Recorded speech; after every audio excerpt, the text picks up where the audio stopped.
there's always a body. There's always a closed group of suspects. So, in this situation, it's a bunch of people who are basically trapped together on a train. So there's not just like people coming in and out. It could be, some sort of closed group. There's a detective of some kind. Well, and the closed group obviously makes it so that the only people that are suspects are that small group. Right. So it's not going to be some sort of like weird out of left field bullshit answer kind of thing. There is a detective almost always, although I've seen that in some of her books that's not always the case. And the detective can take the guise of like anybody who's trying to solve the crime. And sometimes that might be one of the suspects themselves. There's always a series of red herrings. And then she's famous for, and I don't think she invented this, but there is always some sort of denouement or parlor reveal which is what I like to call it, where there's a gathering of all the suspects, an outlining of all of the clues and all of the deductions that have been made by the detective, and then a naming of the culprit.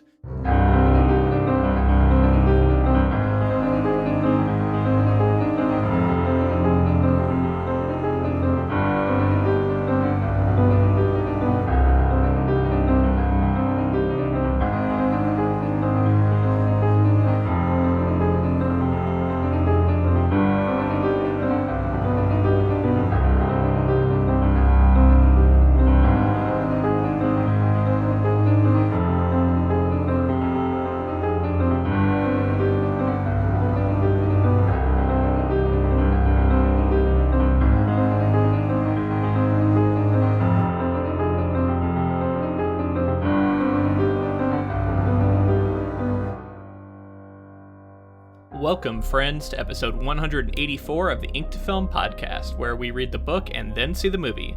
I'm Monsieur Elliot. And I'm Monsieur Bailey. And this week we discuss Agatha Christie's 1934 novel, The Murder on the Orient Express. Here we are, James. We have finally come to the Duchess of Death, the Mistress of Mystery, the Queen of Crime herself, Agatha Christie. Long time coming for us, actually. Exactly. It's a shame it's taken us this long, honestly. Being someone that I'm like intimately familiar with their style and influence, I feel like, but having never read any of their stuff. Yeah. Very cool author.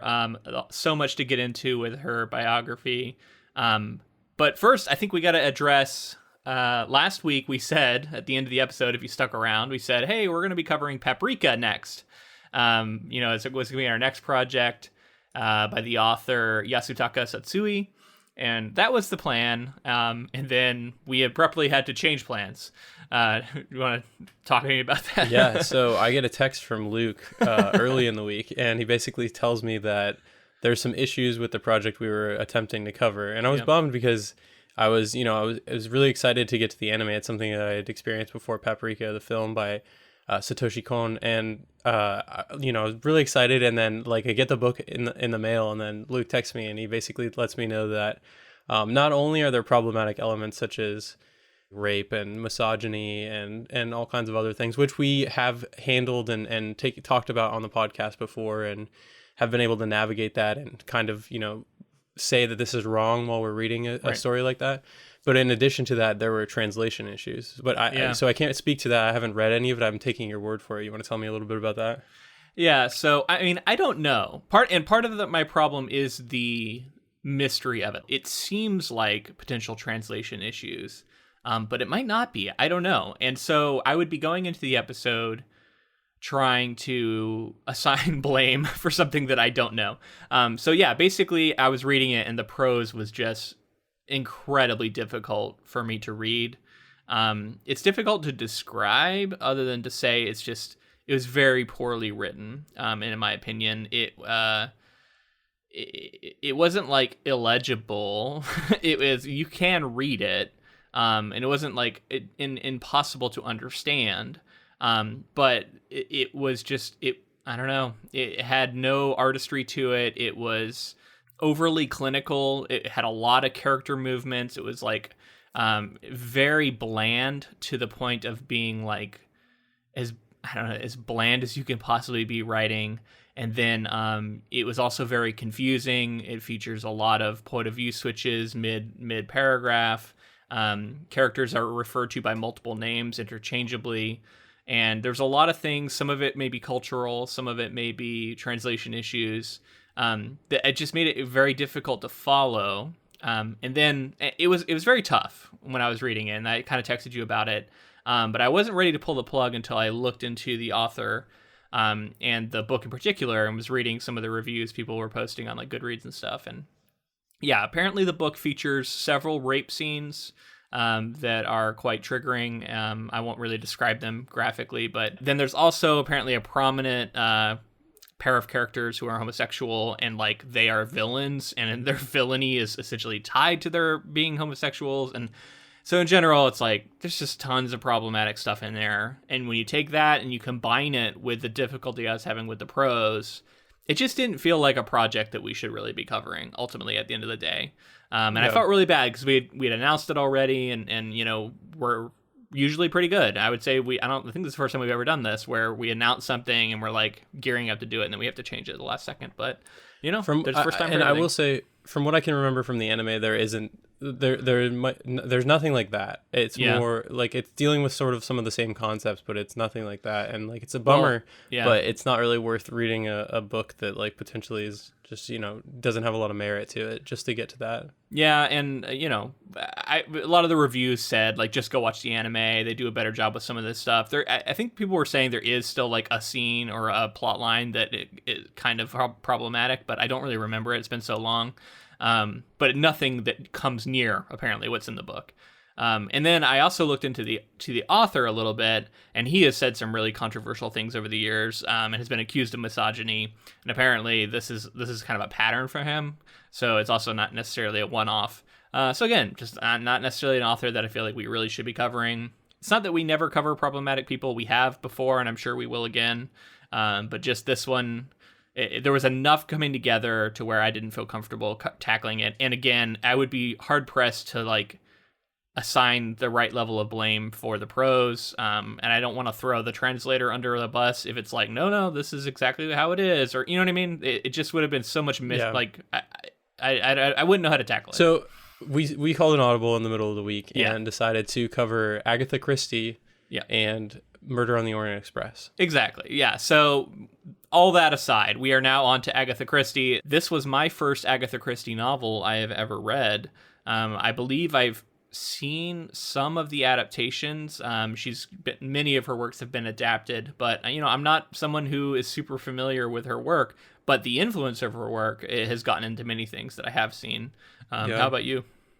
Well, I wanted to talk specifically. I've never read any of her novels before, and like I wanted to talk specifically about influence because, you know, I don't know if the influence is there necessarily timeline wise, but something like Sherlock that I've read a ton of, and like these kinds of like sleuthy one-off stories where once you read, it's like a magic trick. Like you go through it, you don't know how it's done, and then once you get to the end, you do know how it's done, and there's kind of a second read you can do of it. But the magic is like once you've read it once, you understand and you know everything that's coming. And but it got me thinking a lot about things that I've interacted with and things that are similar to this in ways. So like if you've ever, we went like a few years ago, we went to a murder mystery like dinner show, which was very much this story kind of thing, right? It's like you're getting a show, actors are performing, and like you're trying to figure it out along the way. And I love like that these stories are kind of games, and in that way I love games. Like I am a massive, like I like a lot of tabletop games, like board games. I like video games. I like gamifying things. If I have to do work, I like to gamify things. And so like having this idea of a game that you're playing with this author, I think is so much fun. It makes me think of things like escape rooms and some of these things that people will do for fun. And I just feel like a lot of this has to be influenced by someone like Agatha Christie. Absolutely. You did mention Sherlock, and I do want to get this right. She was actually influenced by the Sherlock Holmes novels. She read them early on, as well as some other, famous mystery writers. So it's not like she invented the mystery genre. And there are other massive figures in it, but it's safe to say she's the most famous. And the reason I feel comfortable saying that is she is the best-selling fiction writer of all time. Her novels have sold over 2 billion copies, 2.3 billion to be precise, surpassed only by the Bible, and the works of Shakespeare. That's it. Wow. I thought for sure you were going to say Harry Potter for a second. No, not even close. I think J.K. Rowling is like 8th or something, but it's like I was looking at the list. Hold on, I'll pull up the list. I think it's kind of fun. I mean, I don't know about you, but anytime I go to a hotel, I open up the drawer and there's an Agatha Christie novel in there. Yeah, I mean, similar to the Bible. Like, it's the only reason the Bible has more sales than her at this point. Then. So J.K. Rowling is 9th on the list I'm looking at with $500 million in sales. And everybody knows how massive that has been. Right, 500 million copies, I should say, sold. Agatha Christie, 2.3 billion. Yeah. So that's just like, over 4 J.K. Rowlings. Magnitude is insane. Yeah. Now, of course, she was born in 1890 and died in 1976. She's the author of 80 novels, which include 66 detective novels and 14 short story collections. Famous for the characters Hercule Poirot and Miss Marple, as well as 6 novels under the pseudonym Mary Westmacott. I should also say her full name is Dame Agatha Mary Clarissa Christie. She was named a Dame Commander in Britain, so she's quite high up in the royalty, I guess. I don't know. I don't know what exactly that's called, but she's very well respected. She was born wealthy, and it was always sort of a member of this upper middle class to wealthy, class of British life, and I think that shows in a lot of her books too, like the very refined characters. They're also very worldly, and she did travel a lot and drew on her life experiences for a lot of her work. I have a lot more stuff in her biography, but like before we get into that, what was your takeaway reading her for the first time? How did it feel? And I want to know, you mentioned the game part of it. Did you play the game of this book, or did you get swept up in it? You were playing it. You were making guesses along the way. Like, describe what that was like. Along the way, I kept being like, "I got you, Agatha Christie. I know exactly where you're going with this." And like, I just kept feeling like I had it figured out, because that's what I was going to ask you. I thought that I was familiar with this story in a way. Yeah. Like, I was like, it's going to be pretty obvious to me who the ultimate killer is. Right. But yeah, I was taken along on the journey, but I kept trying to come at it from like a writer's perspective and say like, what's the most interesting thing to do here? What, like, introducing characters early on, does this hold more weight? Anytime I felt like there's anything being like trying to slyly throw something in, like a little detail here or there, I kept like keying in on those and being that. Like, yeah, and I'm not like I wasn't reading it passively. I was very much like trying to pick everything out. And ultimately I kept getting swept along. Like, I kept being like, damn it, I'm not, things kept getting revealed and kept changing my perspective. I think I had 2 main contenders that I think we should talk about as we get into spoilers and stuff. But ultimately, like, it took me for a ride and surprised me. Awesome, man. Yeah, we're going to not reveal any spoilers here, so that if you do want to check this novel out, you can do so, get that experience. Because I think that is a key part of her success as an author, is there is sort of a game built into these books, and you pick them up and there's a familiarity. There's certain identifiable things you're going to see in every Agatha Christie novel, right? She became known for this. In fact, I have it written here, like, there's always a body. There's always a closed group of suspects. So, in this situation, it's a bunch of people who are basically trapped together on a train. So there's not just like people coming in and out. It could be, some sort of closed group. There's a detective of some kind. Well, and the closed group obviously makes it so that the only people that are suspects are that small group. Right. So it's not going to be some sort of like weird out of left field bullshit answer kind of thing. There is a detective almost always, although I've seen that in some of her books that's not always the case. And the detective can take the guise of like anybody who's trying to solve the crime. And sometimes that might be one of the suspects themselves. There's always a series of red herrings. And then she's famous for, and I don't think she invented this, but there is always some sort of denouement or parlor reveal, which is what I like to call it, where there's a gathering of all the suspects, an outlining of all of the clues and all of the deductions that have been made by the detective, and then a naming of the culprit.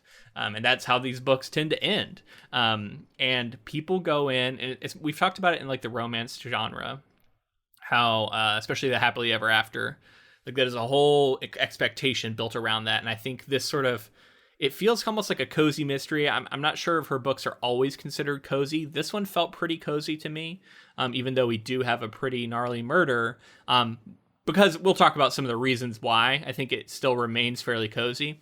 But you enter in and you feel kind of safe in the knowledge that there will be answers. So there's all these mysteries, but at the end, all will be revealed and laid out before you.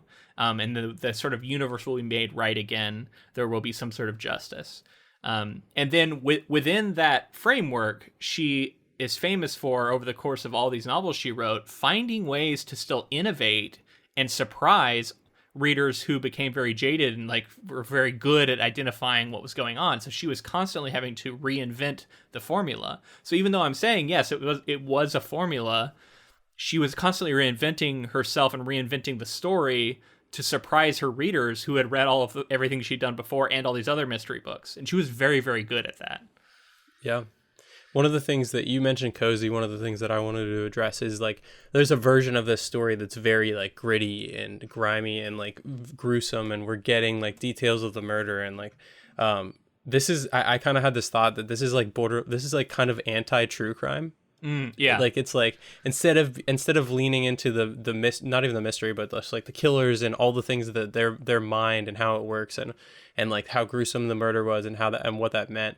It's more about like there's a murder, but like let's not pay attention to like the fact that someone's dead as much as like let's figure out who done it.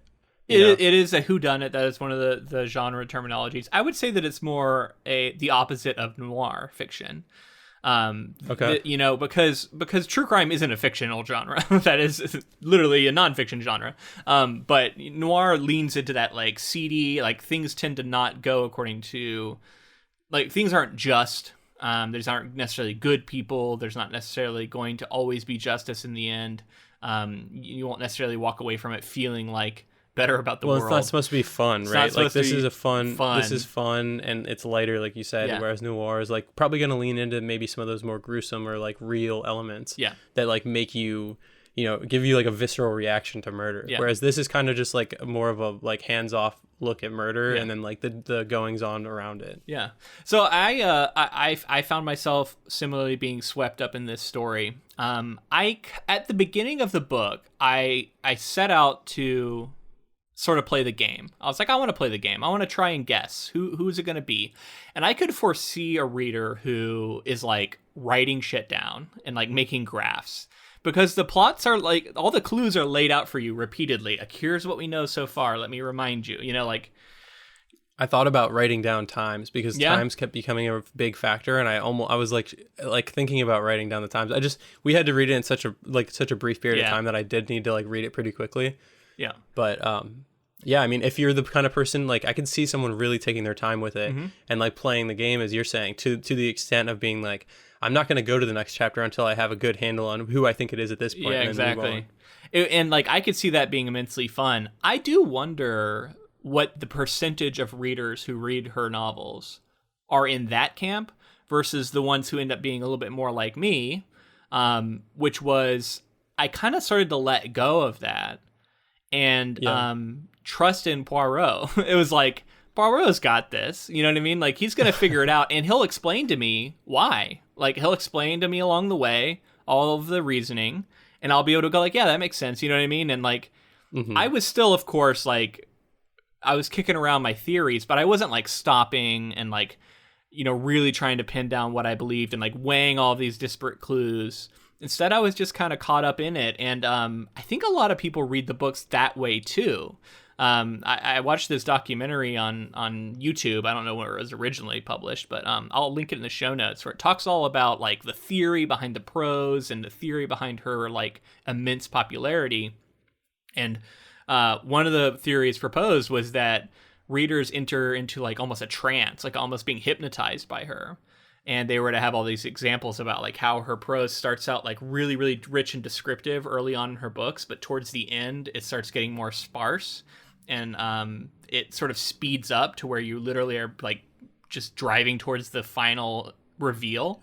It did feel like that. Yeah. Once we got a lot of interviews, and then we got in the story, and then we got like some evidence, and then we got like the very quick descent into like the findings, like the exact conclusion. And she one of the other things they said was that she almost always would use over like 9 suspects. There'd always be like closer to a dozen. It kind of makes it more confusing too. It's a lot of people to keep track of. Well, and the reason they proposed was that like the human mind really struggles to keep track of that many people. Yeah. So unless you're like maybe like making a visual graph of this stuff, if you're just trying to hold it all in your head, it's kind of impossible. Maybe not impossible. Yeah. It's very difficult. And she kind of knows that.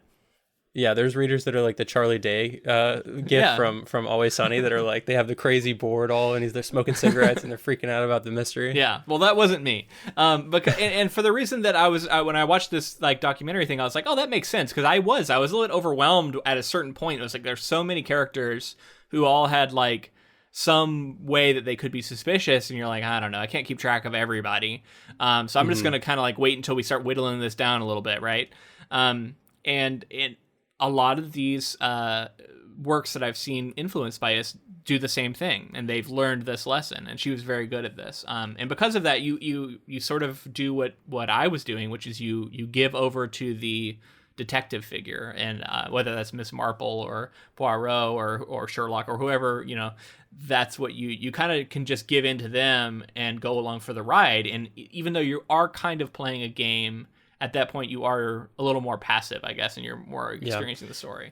So let's talk a little bit more about her. So she was born in 1890, like I said, and she married her first husband right around the start of World War I. She was a volunteer nurse, and she would eventually, and volunteer literally, she wasn't getting paid, which is very uncommon for someone in her like social standing to do this sort of thing. And then she eventually would go on to become a assistant chemist, I think it was saying, essentially like a pharmacist, like an assistant pharmacist, dispenser. And she would go on to use a lot of the knowledge that she gained there about poisons and such in a lot of her novels, because apparently a lot of her novels center around someone being poisoned. And yeah, so her most prolific period she would enter into after the First World War, and that was between the two like sort of major wars in Europe. That was when she wrote a lot of her most famous novels.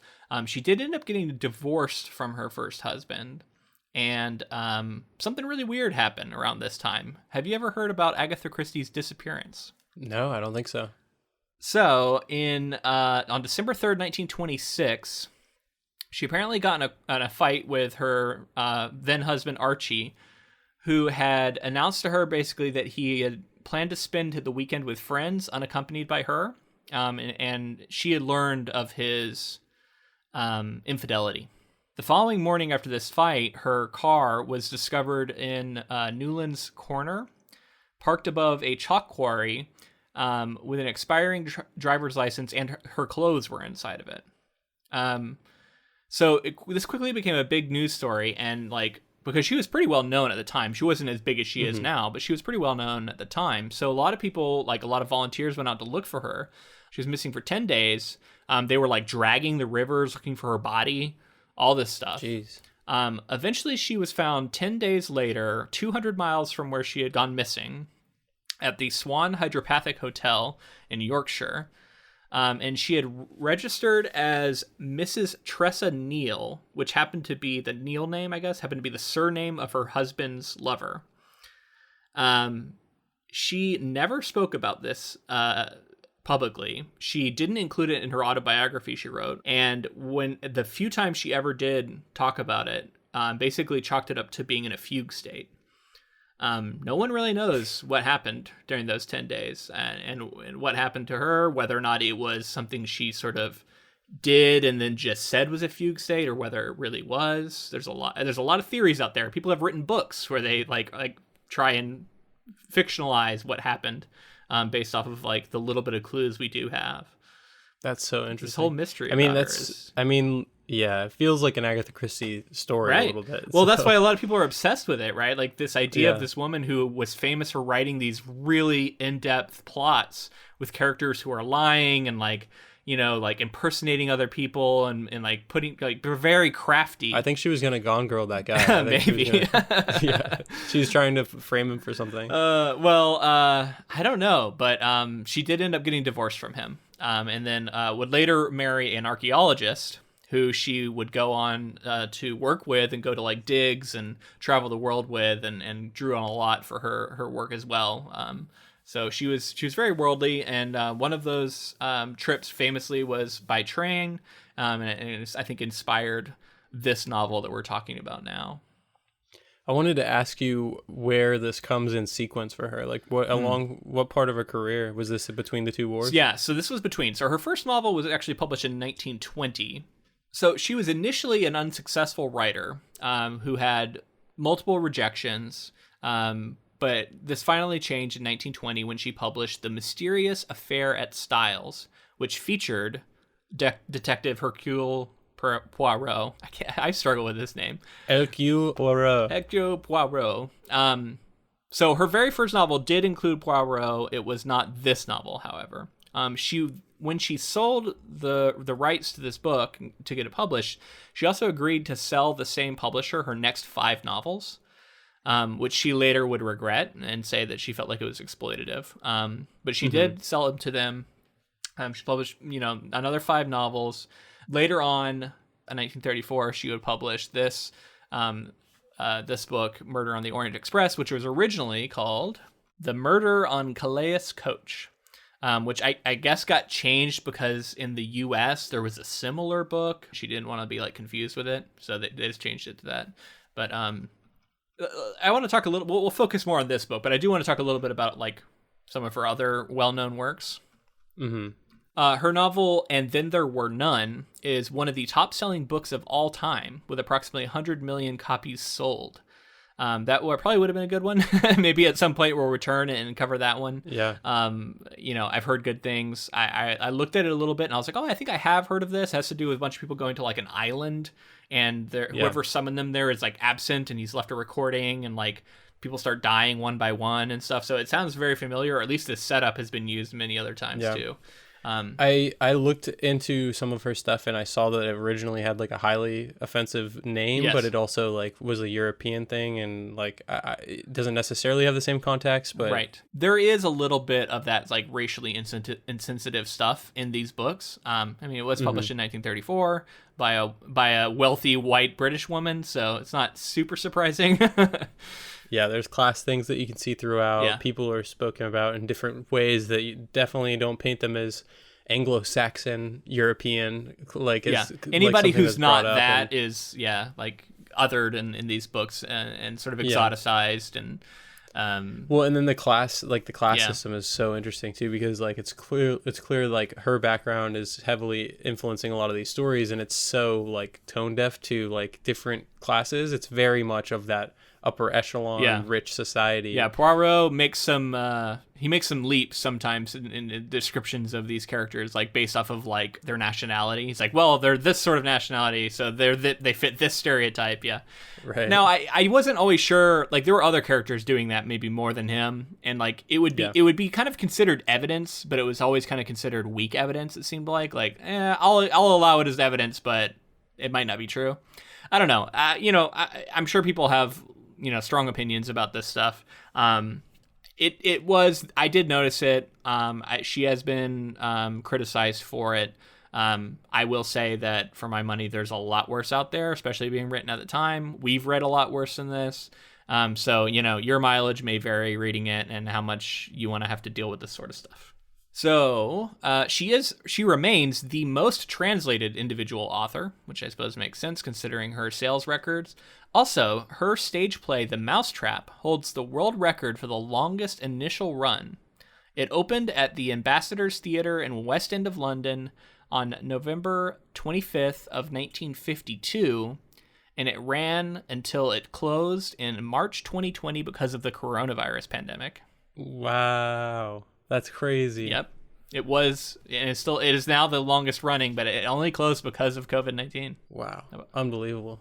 Yeah, pretty wild. Yeah, I mean, she had a long career, wrote, I think her most productive period was, again, what I read was between the two wars, but she would go on to write for the rest of her life and died at the age of 85. So, good for her. In terms of this novel, I wanted to know, like, you talked about how she kept reinventing. Like, how many books came before? Was this a reinvention period? So this was, I believe, her 15th or 16th novel.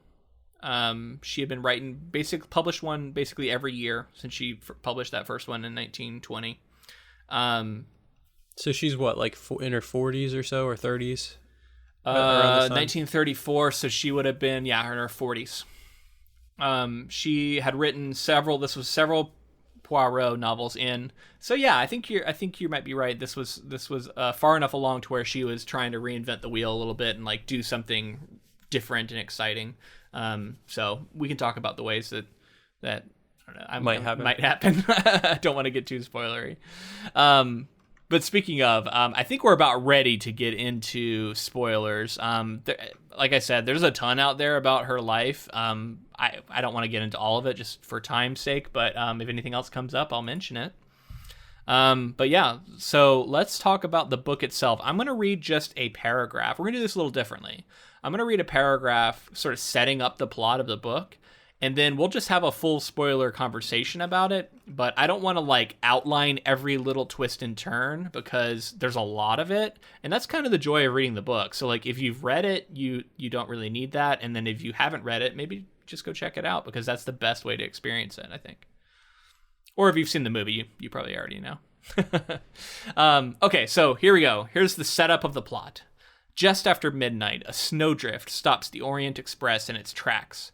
The luxurious train is surprisingly full for the time of year, but by the morning it is one passenger fewer. An American tycoon lies dead in his compartment, stabbed a dozen times, his door locked from the inside. Isolated and with a killer in their midst, Detective Hercule Poirot must identify the murderer in case he or she decides to strike again. Dun, dun, dun. Okay, yeah, that's the setup of the book. We meet Poirot. I will say, like, to me, he was kind of a blank canvas character. Like, there was a little bit of descriptions of him. We can tell he's kind of got this accent and he's got this mustache, which I think he has, like, it's like trying to get into his soup at one point, which I thought was funny. He's got a very distinctive way of speaking. He also seems to be like famous. A lot of people have heard of him or have like know of him. That was one thing that I appreciated. You're saying he's kind of a blank canvas, but I did like that there's like history. They're saying like, thank you for saving the French army. You like saved us from embarrassment or referencing whatever. Other novels, surely. Obviously that, but also like just coming into it, to have that background of a character who's already established and stuff is fun to kind of like go forward with. And then he's like well respected enough to where, this guy that he meets on the train is like, no, you'll sit first. You'll be in first class. You know, all of they're like he's a well enough established at this point to where he's like in the middle of his career. Yeah. So, do we want to talk about some characters? I mean, there's a lot of them. Any like particular standouts you want to mention? I do want to give you just because I felt like I was kind of gaming. I was like, oh, I'm gonna figure this out. I felt like in a traditional mystery, some of the time the first characters that we get are going to be clearly like this. Especially when they're mysterious and there's something going on. Right. Like maybe you'll be introduced to the killer early on and then you'll forget about them when you get introduced to all these other ones. Exactly. And then we'll circle back to them. Gotcha. I thought something like that was happening with Mary Debenham. Okay. And that was the governess who was coming back from Baghdad and yeah. So we're introduced, and then like these two people are acting like they don't know each other, but then they do. But then clearly they do because they're together so quickly. And that was Colonel John Arbuthnot. I have a list of characters in front of me, so I'm not pulling these out of my memory. There's a lot of characters. Yes, that's who it is. Yeah. And they very quickly are having like whispering conversations and like in the background, and I'm like, okay, so this is like they're involved in something. Right. Clearly this isn't for no reason. Yeah. And you're not wrong. They are involved in something. But then I also was aware that like this could be a red herring, like this could be a way for us to like be distracted. and like keep this in our mind and be distracted from anybody else who's introduced because we're so biased. And like, these are the first two characters. They're sketchy on a train in their own chapter before we get to the actual train that we're going on to. So I did keep those, that she was one of the people in my mind through the whole story. I was like, and Christie kept coming back around to making her, he like said that there were multiple times whenever it was like potentially a woman, it seemed like it was going to be her. Whenever it seemed like it was someone who was like cunning and Anglo-Saxon and all of these things, it seemed like they were talking about this woman who was like mysterious, but she's like very confident, and she's like calm and collected and everything. So that was one of the characters that I honestly, to the very end, was thinking it might be. Yeah, I mean, I think that's a solid guess. I thought it was cool how all these characters are introduced, and the story goes in sort of waves, right? Like, we're introduced to all the characters. They're all brought in for... after we're introduced to all the characters, the murder happens. And we get a little bit of like information about that. The train is stopped, sort of like snowed in. So they can't go anywhere. There's a closed group of suspects. And the man who gets killed is this Ratchet character who is actually really unlikable. Like, everybody dislikes him. Poirot turns him down when he tries to hire him initially. And he says he's like, has an evil feeling about him. He just has an evil him feeling about him. Yeah, he doesn't like him. He doesn't like his face. Yeah. He literally tells him, I don't like your face. Yeah, and then the guy dies, and come to find out he's actually very terrible. And I thought that was notable because, like we were talking about before, like, is this a cozy? Having a character who is so dislikable die, I think helps along with that, right? Because like, you don't have to feel that bad because he's such a shitty guy. And the way that they set him up to be shitty is he is known for having kidnapped this Armstrong baby. He's in disguise though. He's not who he seems. Yeah, and then he's in disguise, but like he wasn't ever caught for this crime, so he's like an uncaught criminal who has committed this crime. That's revealed later, but that's like, that all just shows that like all of Poirot's like, you know, gut feeling about him was accurate. But what I thought was, aside, really interesting. Did you make any connections to this story about the Armstrong child? Have you heard about the Lindbergh Baby? Did that ring any bells to you? I've heard of that. Yeah. So the Lindbergh Baby got kidnapped and killed by the kidnappers, and it happened apparently like the year or two before she started writing this novel. And it was a world famous case. So, you know, people have said clearly influential. I also think really smart because people who are reading this, I think were able to make that connection. This famous American family, right? Who had this very famous kidnapping. And I think there was a little bit of like justice in reading this, like feeling like someone who had gotten away with it in real life was meeting justice in this book, right? And so there's kind of like a thrill in that as well. So I think a lot of people were excited about this guy dying, which we'll circle back to. I mean, it's like a history rewrite too. Like I love to see writers do this in fiction. Is like to take history and rewrite it is always so fun because it's something that we're so familiar with, and it's such a regret that everybody just lives with. Yeah. And to rewrite it in that way and get justice is very cool. Yeah, and I think that's what I think that's what Christie was doing, you know. Back to what I was saying before. We interview all of these people, and one of the things I thought was notable is like they all have alibis and none of them have motive. It's essentially like, okay, everybody has alibis, nobody has motive. What now? And then we go into like this second phase where come to find out everybody has motive and everybody's alibi is in question. Yep. Yeah, and I could see someone reading this story who isn't really drawn into the mystery and just seeing it as like interview after interview after interview after interview, and then it's like the same thing over and over and over with different characters. And if that's not for you, you're definitely not. The most of the story is that sort of inquisiting like detective work that's like interviewing people and then like looking for clues and like kind of there's like chapters that are just like a summary of everything we've heard. It does. It moves quickly. The characters are all very distinct and interesting. They have interesting stories and interesting personalities. They stand out from one another, and the prose doesn't get bogged down. It moves quickly.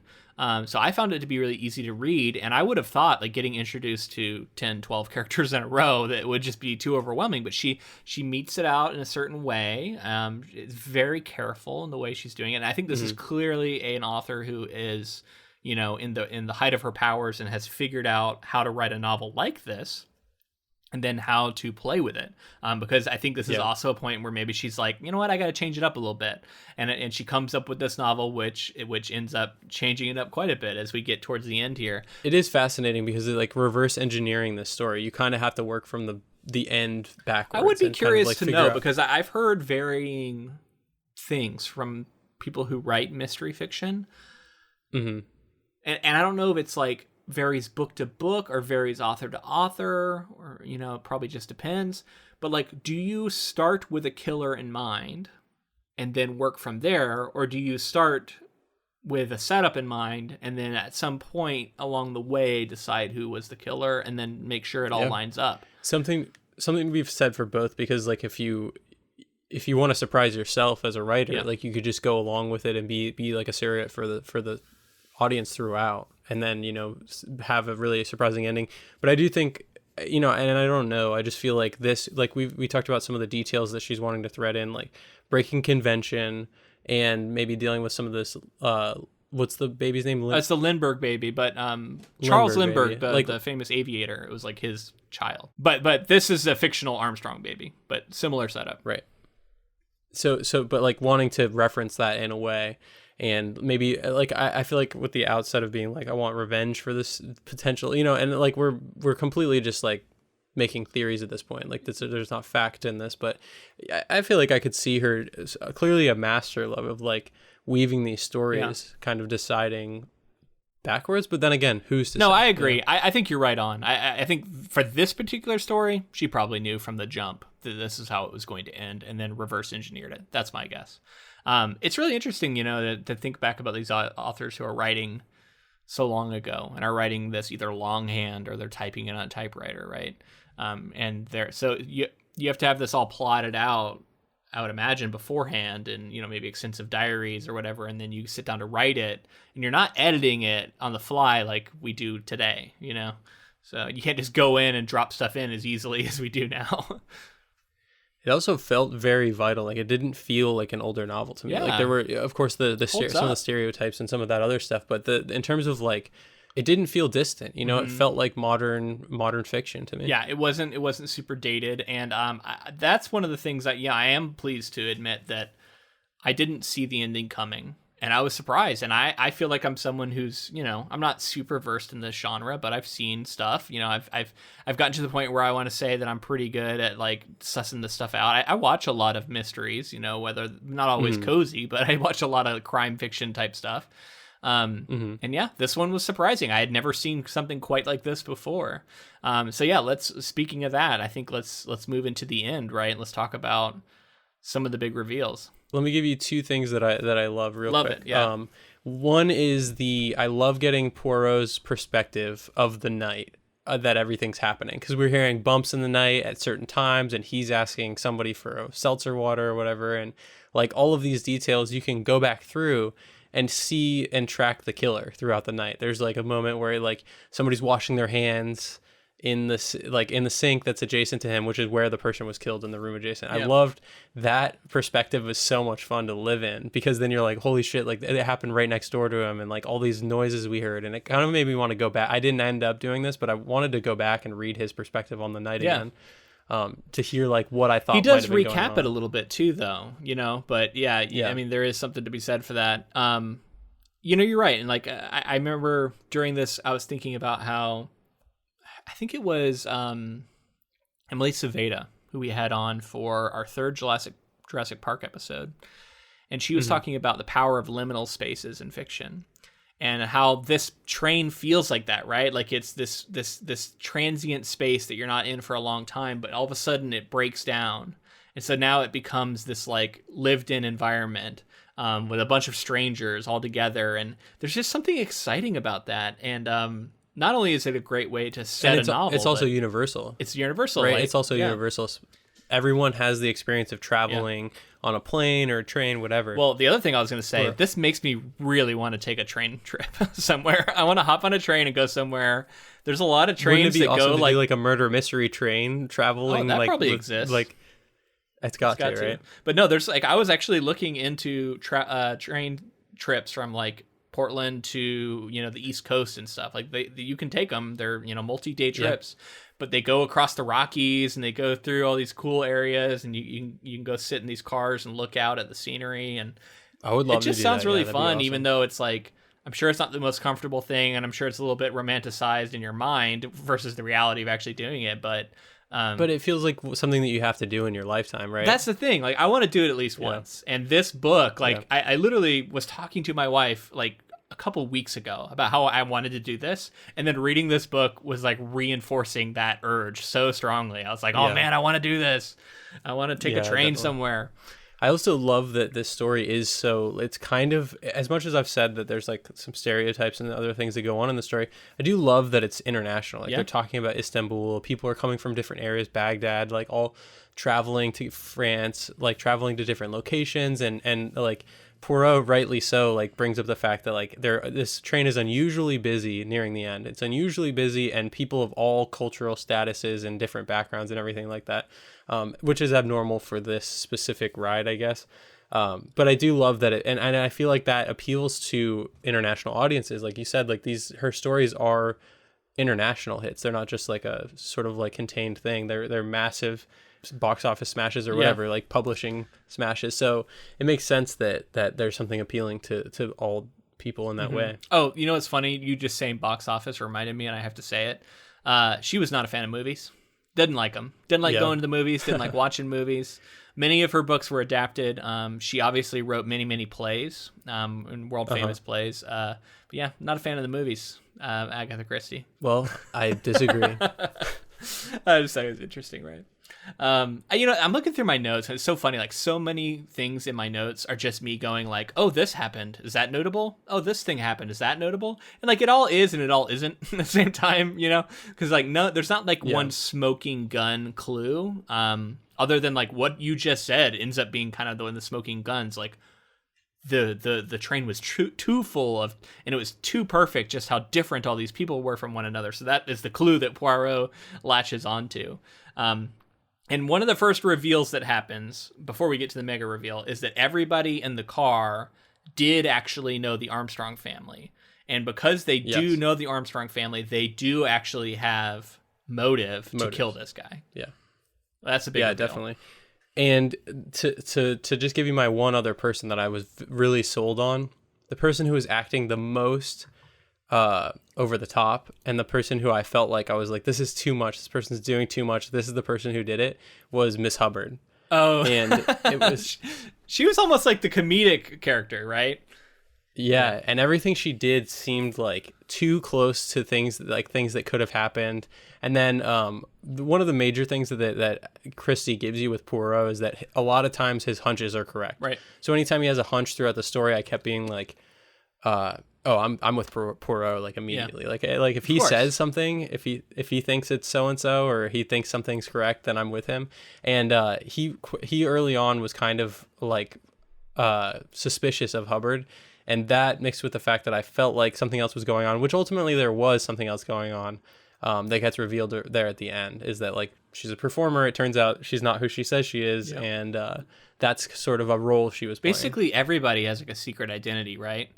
Like they're all faking to be these people who don't have connections, or if they I can't remember if they all have different aliases or not, but they a lot of them do, and they're definitely lying about their connections to the Armstrongs. So all of a sudden, like, it's Poirot and these like two conductors and this doctor are sort of the ones that he's bouncing all of his ideas off of and talking to, and they're starting to think they know something, and then all of a sudden they find this out, and all of a sudden it's like, well, what the hell? Like, I don't know what's going on, and everybody kind of throws their hands up in the air, and Poirot is like, we just have to like think about it. All of the clues are here, and I like that all the other guys just like give up and are like daydreaming and like not even trying, and he's the only one who's like lost in thought for some number of minutes before he all of a sudden has it figured out. Yeah.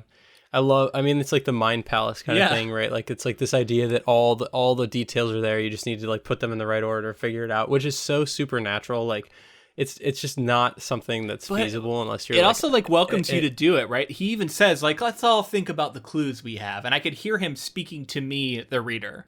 Let's go over it. Here we go. Here's suspect number 1. This is what we know about them. They literally outline their alibi, their name, like what clues we have about them. They go through every suspect. It's like a recapping, so that you can feel like you fully have in your mind. With this many characters, it's necessary, and I think it's like for those people who are playing the game really intensely, like I'm sure they appreciate that, and they're like, all right, this is my moment to pick my killer basically before the reveal. And we've got to talk about like one of my favorite movies the last couple years, honestly, and that's Knives Out. I think a lot of people love that movie who saw it. Fantastic movie. And I just think like it's riffing on this kind of story that Agatha Christie made famous. Now she's one of several, but she is maybe the most well known. And I guarantee you this was a huge inspiration for how you set up that movie. And it's because the genre has such identifiable characteristics that as soon as you realize what you're in for, it gives you that playground that you can mess around in. And I think she's one of the people who established the parameters of what the playground is, I think. I mean, it is an Agatha Christie movie. Like he was like, I want to make Rian Johnson was like, I want to make an Agatha Christie movie for the most part, like adaptation to a point, but he's subverting because that's what he does with all of his movies. If you watch any of his movies, he's taking a genre and subverting it. And we recently talked about subversion in the way that it's done properly and it's done with intent. Right. No Country for Old Men. That's why I'll still stand by the fact that Star Wars: The Last Jedi is good, and it's good subversion. It's not what people will say it is, subversion for the sake of pissing people off or whatever. Like I will tell you. I mean, you know that I agree with you on a lot of this stuff, but it is easily my favorite of the new trilogy. Easily, yeah. I don't think it's a perfect totally movie. agree. I have criticisms of it, but easily my favorite. Oh, absolutely. Yeah. Anyway, we're getting too far afield here a little bit, though. Are you bringing it back? Well, one more thing. That casino scene is like, I should have completely been cut from that movie. Okay. But I was just going to bring up the fact that like he took an Agatha Christie story and subverted it. And it's funny because she's doing that with this. She's already subverting her own stories with this story here. And he's like then subverting even further maybe, or is he just doing the same thing she's doing here with her original material? Like early on Agatha Christie, is he subverting that? Just in a different way. I don't know, and modernizing it in a way that we're not used to. Because one thing about this is because how iconic her British, mid World War II era writing is, this genre feels closely related to this time frame. So to take it and to make it modern automatically changes it a little bit, right? But anyway, we could do a whole episode on that movie, but we're not. We're talking about this one, and we have its own adaptations, which we're going to talk about. I'm excited. We're going to do the 1974, I believe the year is, version of this. There is a newer one that had Johnny Depp, which we will probably end up doing as a bonus episode. I can pretty much guarantee that, because at some point I do want to like compare the two. But I've heard people say like the 70s version is the one to go to, so that's the one we're going to go to next week. But let's get into the end, where it's all revealed. Dun dun dun. In fact, and I love this, during the parlor reveal, there's 2 theories, and I'm like, what? And it's like, Poirot proposes 2 theories, and I'm like, that's unusual, and usually it's just, here's what happened. And he outlines the first theory about this mysterious person who got on the train and committed the murder and then escaped, and then the doctor's like, that couldn't have happened, and there's like all these reasons why that would have never been the thing, and he's like, oh, you may be right, but maybe you want to hold on to that just in case. And then he outlines the second one, which is completely preposterous, yet it was worked backwards, like you said. It seems like it was worked backward from this crazy idea, and that is that every single person was involved in the killing of this man, and they all crept into his room one after another, and each stabbed him one time. It's just not practical, okay? It doesn't make sense to have 12 different people need to go in here and stab this. I get that it's vengeance, but they at the all same wanted time, a hand it's on that ball, man, and no one of them is the one who killed him at this point. They all killed him, and they were a jury, right? There's this whole thing about how he was never caught and like he never faced a jury, so here they're facing a jury of justice. To me, it's a power. It's like a fantasy for people who never got the justice they wanted for this real world crime. I like the idea behind it. I like the idea that like they all came together, because it does feel like, oh, that was rightfully so. Like they all came together. Like if you change the perspective of this novel from Poirot, and then you kind of frame it as almost like a heist, like assassination movie, it could, or like story in general, could also be, you would totally be on their side. They're all like coming together and forming this plan and coming together as a group to pull off this assassination. And like it makes enough sense. It doesn't make sense to have 12 people need to try to kill somebody. They could have 12 people on the train and have like one person go do the murder and everybody else covered. But you don't want that. You don't want to know who killed him, right? Because he's like asleep. He's like unconscious while they're stabbing him.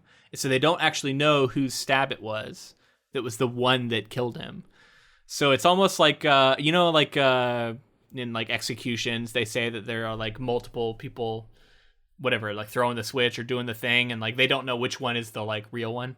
So again, it's like removing. I get that they're trying to exonerate themselves. Yeah. Each person isn't necessarily to blame, but it's like 12 of you could have also just like sprinkled something in his drink and like poisoned him to death, right? Yeah. Like 12 people individually going in and stabbing, and then also like avoiding the eyes of the people on the train, and like all that stuff just seems like it'd be tough. But overall, because it's so surprising and because it makes sense for the story and because it's been set up with the family, the Armstrong family background, like you're kind of at the end like, yeah, Poirot, please don't tell the police that these people just murdered a guy. Well, I like too how there's a couple layers to this. One of the other layers is that one of the reasons they did it this way is that every one of them can provide the alibi for another person. So everybody essentially has airtight alibis. And so they craft a situation where none of them should able to be found out, yet Poirot has found it out, right? Like, so it's like he's amazing in his ability to deduct all this. But he then kind of lays it at the feet of the conductor and the doctor, it seems like. He says, here are my two solutions to this. Basically it's up to you what we're going to decide to tell the police when we get back to station. Right. And I do like that authority that he has, because he's not he's not beholden to the law. He's just like sort of a private investigator, and he's like kind of like outside the law, and he's like, this is definitely what happened, but you guys, like, I don't mind if you guys lie because this guy deserved it. Yeah. And he's like, feel free to use this other theory if you like. And then I like that the doctor was like, well, I was too hasty with my my determinations about what must have happened. So I like your first theory. And they all basically decide to go with the first theory and allow this murder to stand. And that's what we were talking about. It's a subversion. You're not expecting that. Even in situations where the person who gets killed deserved it, there is still usually some sort of like, well, you probably shouldn't kill people like moment. Whereas this one kind of leans into it and it was like, yeah, he kind of deserved it, and we're kind of okay with it. Which is a change, and also 12 people were all the killer, or however many. Right. I think it was 12, something like that. It is funny. Like if you had told me as we were going into the story, you're like, yeah, by the way, everyone's the killer, I would have been like, shut up, you're lying. I mean, you don't expect it, and so props to her finding a way to, and especially for the time period too. Like this is cutting edge fiction. I feel like, for that time. Like, do you feel like a lot of other mystery novelists were doing something like this? I don't know. You know what I mean? I don't read enough of this stuff, but I think she was reinventing her own formula over and over and over again. She understood very well what she needed to have in her books.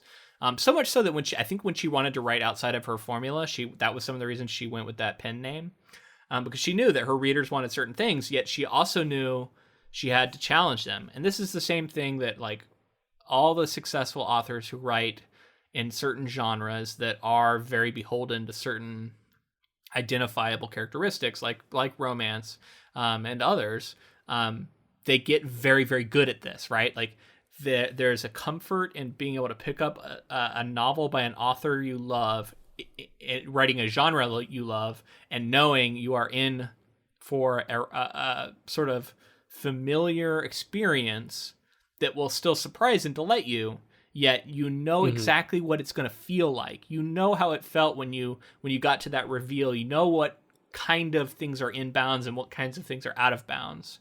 And there's a comfort in that. And there's an addictive quality to it, the same reason that certain types of TV is addictive.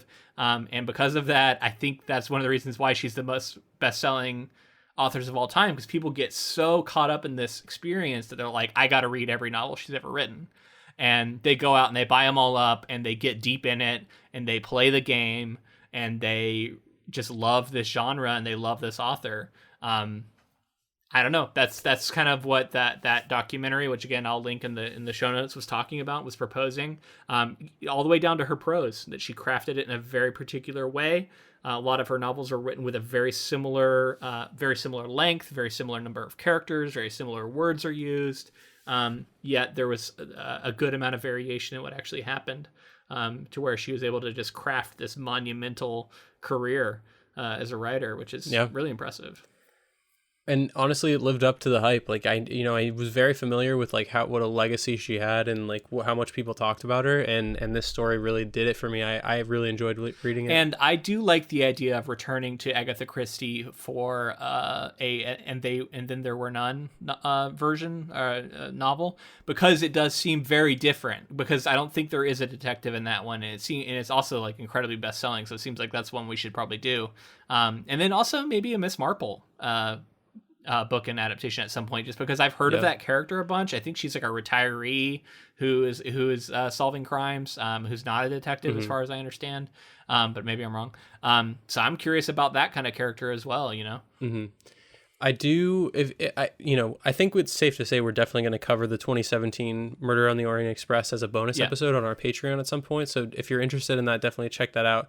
I know that they're also doing Kenneth Branagh as Hercule Poirot again on Death on the Nile. Oh, yeah. So they're doing another adaptation kind of with the same cast. So they might be doing a sort of continuing universe of Agatha Christie stories, which would be cool to kind of follow along. Yeah, I guess let us know how you think we should follow that one, if you think we should try and tackle it at some point. I'm curious, are there fans of these new movies? I don't know. I guess I don't really know what the reception has been like. It seems if they're making another one, it must be successful enough to make another one. Yeah, that seems like something. We'll see it as a bonus episode for sure. Thank you for joining us for this. We are going to be back next week with the 1974 adaptation. What was the filmmaker? You said it before. Sidney Lumet. Right. So that sounds like a familiar name. You said this was an award-winning film. So we're excited to get into that one. If you enjoyed this episode, please let us know in the form of a rating and review on whatever app you use. I think we are at like 79, something like that, reviews at this point. We're climbing ever closer to 100, which has just been a number I've been eyeing for ages and would love to get to. So yeah, do your part and help us get to 100 reviews on iTunes. That'd be awesome. We also like them anywhere else though too. Yeah. Also follow us on social media. We're on Facebook, Twitter, and Instagram, all of those at Ink2Film. Oh, on our Patreon right now, we have a poll up for patrons only. So join if you want to take part in this. It is running until May 28th at 11:55 p.m. So basically end of day, May 28th. You have to vote. We have 4 different TV projects up right now. Trying to figure out what they will be. They will be our next project. Your options are The Underground Railroad, Handmaid's Tale, Season 1, The Haunting of Hill House, Season 1, and Little Fires Everywhere. Those are the 4. We will be tackling the book and show adaptation. So make sure to cast your vote so we can get those tabulated and figure out what our next project is as soon as possible. Oh, and I wanted to shout out one of our newer patrons, Jessie C. She is an enthusiast level patron over there. And if you wanted to find out what we offer, which is like lots of bonus episodes and stuff, go over to patreon.com/Ink2Film. All right, man. Monsieur Bailey, that's going to be it for this week. And we'll be back next week with a little more Poirot and a little more train fun. Yeah, I can't wait. I'm really excited to see this movie. All right. Until next time. Thanks for listening.